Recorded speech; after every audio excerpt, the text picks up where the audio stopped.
नमस्कार। World news में आज डोनाल्ड ट्रंप को यह अंदाजा नहीं था कि ईरान कितना ताकतवर है। वो उसे वेनेजुएला मान रहे थे, लेकिन 10 दिन की जंग के बाद ट्रंप अब सरेंडर करते दिखाई दे रहे हैं। वो सीजफायर की बात करने लगे हैं।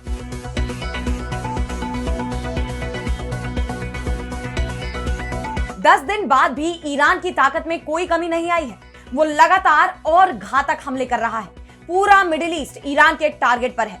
वो जहां चाहे वहां अमेरिका के ठिकानों को तबाह कर रहा है। पूरी दुनिया में ईरान का समर्थन भी बढ़ रहा है। वहीं अमेरिका अलग थलग पड़ गया है, जिसके बाद अब ट्रंप के बयान भी बदलते दिखाई दे रहे हैं। कुछ दिन पहले ट्रंप ये दावा कर रहे थे कि हम ये जंग जीत रहे हैं। वहीं अब उनका कहना है कि जंग रोकने को लेकर वो इजराइल से बात करेंगे। ऐसे में ईरान से जंग हार गया अमेरिका। क्या ट्रंप अब इसे मानने को तैयार हो गए हैं? क्योंकि ईरान ट्रंप की किसी भी धमकी से डरता नहीं दिख रहा, बल्कि ईरान की धमकी से पूरा मिडिल ईस्ट खौफ में है। इन सब पर हम करेंगे विस्तार से चर्चा, लेकिन आइए जरा उन खबरों को भी देख लें जिन पर आगे होगी बात। ईरान में नए सर्वोच्च नेता का हुआ चुनाव। मुस्तफा खामेनेई को मिली कमान। अमेरिका और इजराइल की साजिश हुई फेल। नेपाल के पूर्व पीएम ओली की बड़ी मुश्किलें। जेन-ज़ी प्रोटेस्ट की जांच रिपोर्ट आई सामने। कार्रवाई की लटकी तलवार। चुनाव में भी जनता ने दिया झटका। पाकिस्तान का ऑपरेशन गजब-उल हक जारी। सेना का दावा 583 तालिबानी मारे गए। 242 तालिबानी चेकपोस्ट हुए तबाह। पाकिस्तानी एयर स्ट्राइक के बाद से क्षेत्र में छिड़ी है जंग। और चलते चलते में देखेंगे कैसे स्वीडन में कौवे बने सफाई कर्मचारी। इंसान की फैलाई गंदगी साफ करने पर उन्हें मिलता है इनाम। इन सभी खबरों पर हम विस्तार से करेंगे बात, लेकिन पहले एक नजर हेडलाइंस पर। ये ईरान का अंदरूनी मामला, दखल बंद हो। ईरान के नए सुप्रीम लीडर मुस्तफा खामेनेई को मारने की धमकियों पर चीन ने पश्चिमी देशों को घेरा। दुनिया का दूसरा सबसे बड़ा हथियार खरीदार बना भारत। रूस से 48% डिफेंस सप्लाई तो फ्रांस से भी 24% की खरीदारी। सिप्री रिपोर्ट में हुआ खुलासा। सेव अमेरिका एक्ट पर अमेरिकी राष्ट्रपति ट्रंप की दो टूक। संसद से मतदाता कानून पास नहीं हुआ तो किसी भी बिल पर नहीं करूंगा हस्ताक्षर। डेमोक्रेट्स का दावा, ये बिल वोटर्स को मताधिकार से करेगा वंचित। 258 शोषण केस में सिर्फ एक को सजा। महिलाओं की सुरक्षा में शहबाज सरकार हुई फेल। पाकिस्तान की मानवाधिकार परिषद की रिपोर्ट में हुआ खुलासा। तो मिडिल ईस्ट में जंग का आज 10वां दिन है और बीती रात भी पूरे क्षेत्र में कहर बनकर बरसी है। हर बीते दिन के साथ ईरान के तेवर बेहद आक्रामक होते जा रहे हैं। इजरायल और अमेरिका की तरफ से आने वाले हर हमले का उतनी ही तीव्रता से जवाब दिया जा रहा है। 3 बजे रात से ही ईरान ने इजरायल के साथ ही कतर, बहरीन, यूएई, सऊदी अरब समेत कई देशों में ड्रोन और मिसाइलों से हमले किए। उसने तेल के बदले तेल से जवाब दिया है। बीते दिन जहां इजरायल और अमेरिका ने ईरान के तेल डिपो पर हमला किया था, वहीं अब ईरान ने भी खाड़ी देशों में तेल रिफाइनरियों को निशाना बनाया। बहरीन के सित्रा में स्थित बापको तेल रिफाइनरी के चारों तरफ धुएं का गुबार देखा गया। वहीं सऊदी अरब ने शैबाह की तरफ आते ड्रोन को इंटरसेप्ट किया। ईरान के बढ़ते हमलों से खाड़ी देशों में भी नाराजगी दिखाई दे रही है। सऊदी अरब ने इनकी कड़ी निंदा की है। सऊदी विदेश मंत्रालय ने कहा कि हमारे हवाई अड्डों और तेल सुविधाओं समेत नागरिक स्थलों पर हमले क्षेत्र की सुरक्षा और स्थिरता को खतरे में डालने का काम करते हैं। यह अंतर्राष्ट्रीय चार्टर और अंतर्राष्ट्रीय कानून का घोर उल्लंघन है। ईरान के ये हमले वर्तमान और भविष्य के संबंधों पर गहरा प्रभाव डालेंगे। अगर ईरान ने अरब देशों पर हमले जारी रखे तो वो इसमें सबसे बड़ा हारने वाला देश साबित होगा। खाड़ी देशों की बढ़ती नाराजगी पूरे क्षेत्र को गंभीर संकट में डाल सकती है। अगर इस जंग में खाड़ी देश भी शामिल हो जाते हैं तो ये तय है कि दुनिया में तीसरा विश्व युद्ध छिड़ने वाला है।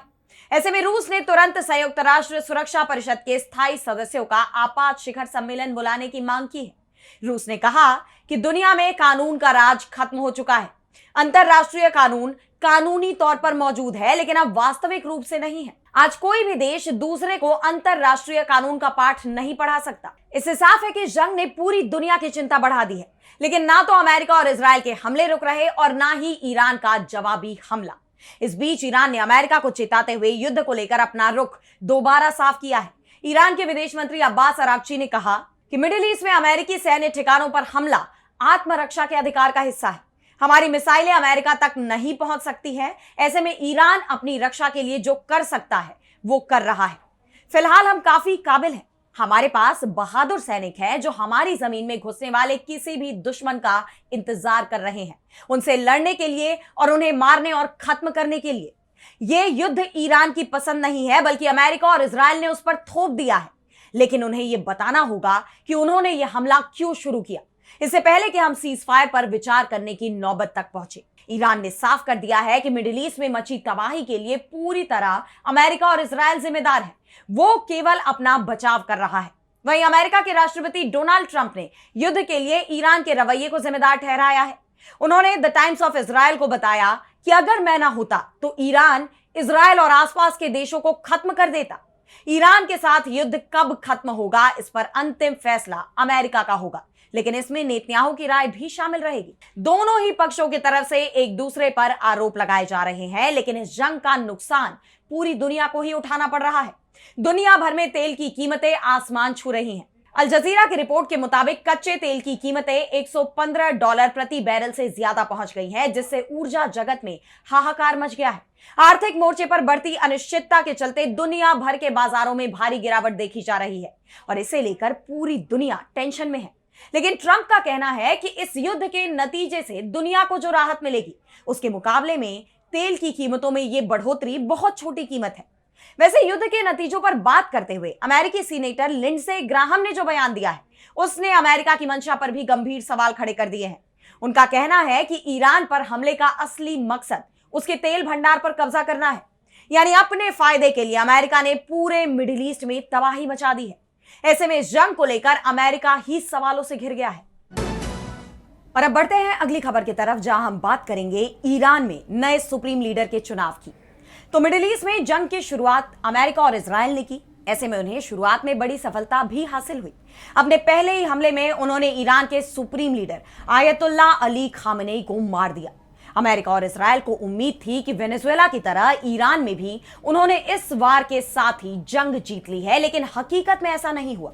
बल्कि ईरान ने जो पलटवार किया, उससे अब कैसे निपटा जाए, अमेरिका और इजराइल के लिए यह चिंता की बात हो गई है।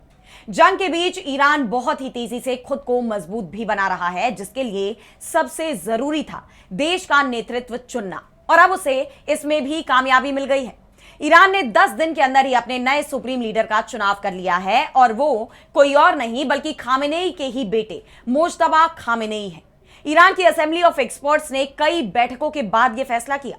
88 सीटों वाली ईरान की एक्सपर्ट्स की असेंबली मौलवियों का एक ग्रुप है जो सुप्रीम लीडर को चुनता है। और अब बात करें मोज्तबा खामेनेई की, तो 56 साल के मोज्तबा खामेनेई अपने पिता अली खामेनेई के सर्वोच्च नेता रहते हुए सत्ता के गलियारों में प्रभावशाली व्यक्ति के रूप में देखे जाते रहे हैं।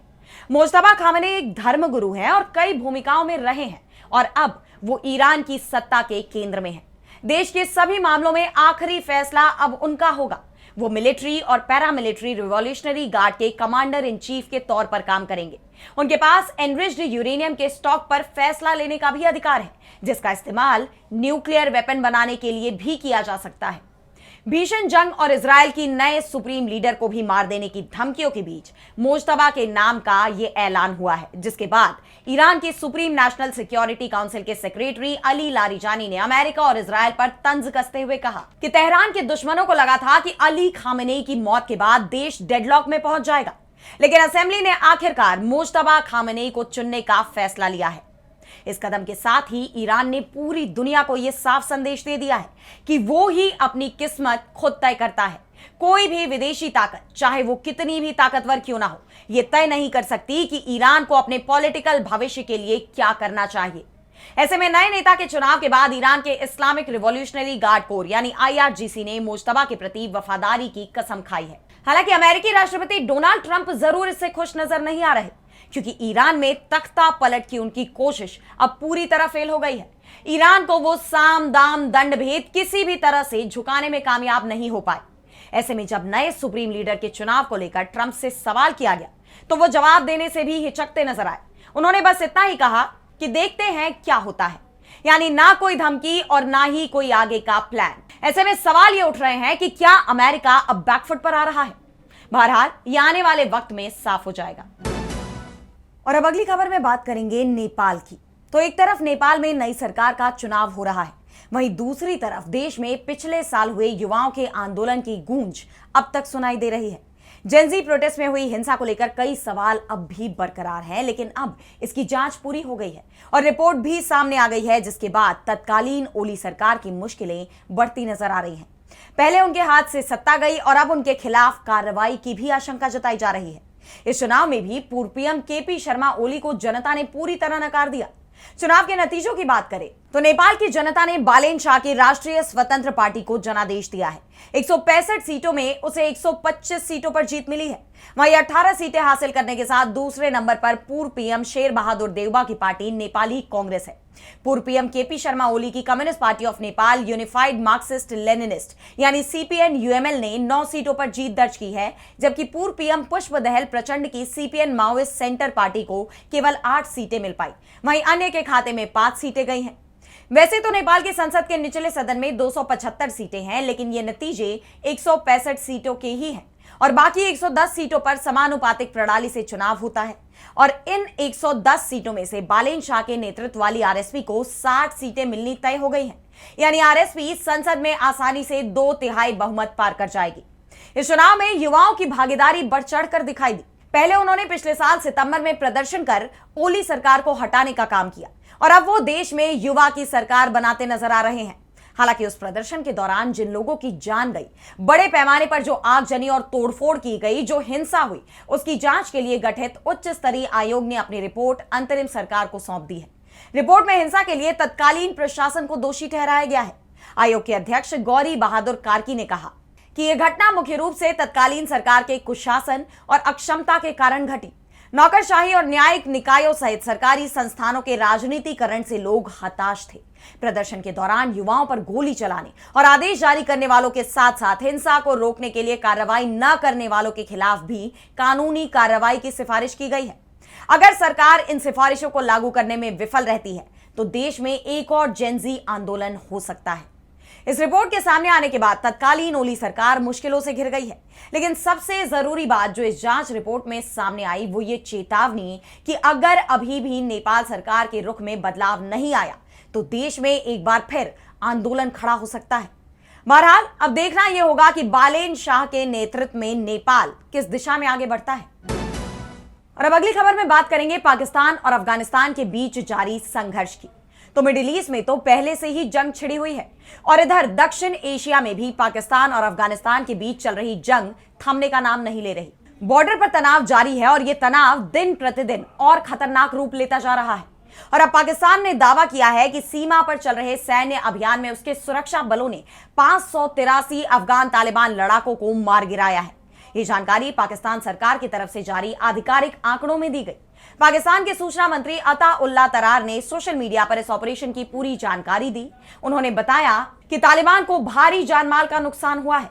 अब तक 583 लड़ाके मारे गए हैं और 795 घायल हुए हैं।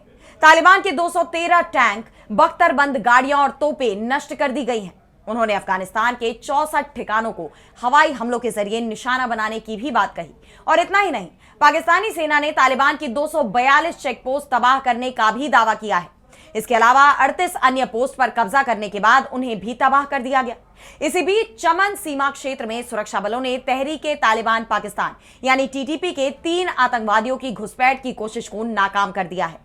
बता दें कि चमन सीमा पाकिस्तान के बलूचिस्तान प्रांत और अफगानिस्तान के कंधार को जोड़ने वाला एक प्रमुख व्यापारिक मार्ग है। गौरतलब है कि पाकिस्तान ने तालिबान के खिलाफ 26 फरवरी को ऑपरेशन गजब लिल हक लॉन्च किया था, जिसके बाद दोनों देशों के बीच का टकराव बढ़ गया। अफगान तालिबान ने सीमा के पास पाकिस्तान के 53 ठिकानों पर हमले किए। इसके जवाब में पाकिस्तान ने यह अभियान शुरू किया और तब से ही पाकिस्तान काफी आक्रामक रुख अपनाए हुए है। उसने साफ कह दिया है कि यह अभियान तब तक जारी रहेगा जब तक सीमा पार से होने वाले आतंकवाद का खतरा पूरी तरह खत्म नहीं हो जाता। मतलब साफ है कि पाकिस्तान झुकने वाला नहीं है और अफगानिस्तान पर हमले जारी रखेगा। और उसके इस ऑपरेशन में अफगानिस्तान को होने वाले नुकसान के बारे में भी पाकिस्तान की तरफ से जानकारी दी गई है। हालांकि पाकिस्तान ने यह तो बताया कि तालिबान को कितना नुकसान हुआ, उसने कहां कहां हमले किए, लेकिन उसकी तरफ से यह नहीं बताया गया कि इस दौरान पाकिस्तान को कितना नुकसान उठाना पड़ा है।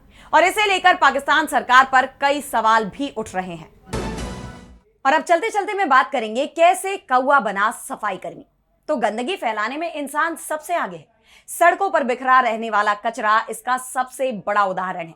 चिप्स के पैकेट से लेकर पानी की बोतल तक ये सारी चीजें जगह जगह फैली देखने को मिलती रहती हैं। और आज की तारीख में तो कचरे का मैनेजमेंट एक बड़ी चुनौती ही बन गया है। ऐसे में इन चीजों से निपटने के लिए सरकार की तरफ से कई बड़े कदम भी उठाए जाते रहे हैं, लेकिन ये समस्या खत्म होती नहीं दिख रही।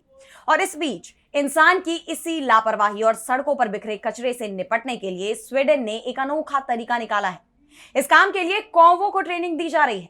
जी हाँ, सुनने में आप सभी को हैरानी होगी, लेकिन स्वीडन के सोडरटेलजे शहर में कौवे अब बाकायदा सफाई कर्मचारी के रूप में काम कर रहे हैं। इन पक्षियों को सड़कों पर गिरे सिगरेट के बट उठाने की ट्रेनिंग दी जाती है, जिसके बदले उन्हें खास मशीनों से खाने को दिया जाता है। इस पूरी प्रक्रिया के पीछे कोरविड क्लीनिंग नामक एक स्टार्टअप का हाथ है। उन्होंने एक ऐसी ऑटोमेटिक मशीन बनाई है जो कौवों के मनोविज्ञान पर काम करती है। उन्हें सड़क किनारे लगे डस्टबिन में सिगरेट के टुकड़े डालना सिखाया जाता है। और सबसे खास बात तो यह है कि इन कौवों को इनाम के तौर पर खाने के लिए मूंगफली दी जाती है। वहीं अगर कौवे सिगरेट की जगह कुछ और डस्टबिन में डालते हैं तो उन्हें इनाम नहीं दिया जाता। कॉर्विड क्लीनिंग की वेबसाइट पर बताया गया कि डस्टबिन को खास तरह से डिजाइन किया गया है। जैसे ही कौवे सिगरेट के टुकड़े डालते हैं, उनके लिए मूंगफली बाहर निकल आती है, लेकिन अगर वो पत्थर या पत्तियों जैसा कुछ और डस्टबिन में डाल देते हैं तो उन्हें कोई इनाम नहीं मिलता। वैज्ञानिकों का मानना है कि पक्षियों में कोरविड परिवार, जिसमें कौवे और मैगपाई शामिल हैं, वो दुनिया के सबसे बुद्धिमान जीवों में से एक होते हैं। वो एक दूसरे को देखकर जल्दी काम सीख लेते हैं। वो लेन देन या रिवॉर्ड सिस्टम को बहुत अच्छे से समझते हैं। हालांकि कुछ पर्यावरणविदों ने इस पर चिंता जाहिर की है। उनका कहना है कि सिगरेट या निकोटीन से पक्षियों की सेहत पर बुरा असर पड़ सकता है, लेकिन कोरविड क्लीनिंग टीम का कहना है कि वो पक्षियों पर करीब से नजर रख रहे हैं और ये सुनिश्चित भी कर रहे हैं कि वो कचरे को सिर्फ मशीन में डाले, उसे निगले नहीं। लेकिन जिस तरह से कौवे ये स्वच्छता अभियान चला रहे हैं वो काफी अनोखा है और साथ ही प्रेरणादायक भी है। तो फिलहाल आज इस वर्ल्ड न्यूज में इतना ही। देश दुनिया की तमाम बड़ी खबरों के लिए आप देखते रहिए डीबी लाइव और मुझे दीजिए इजाजत। नमस्कार।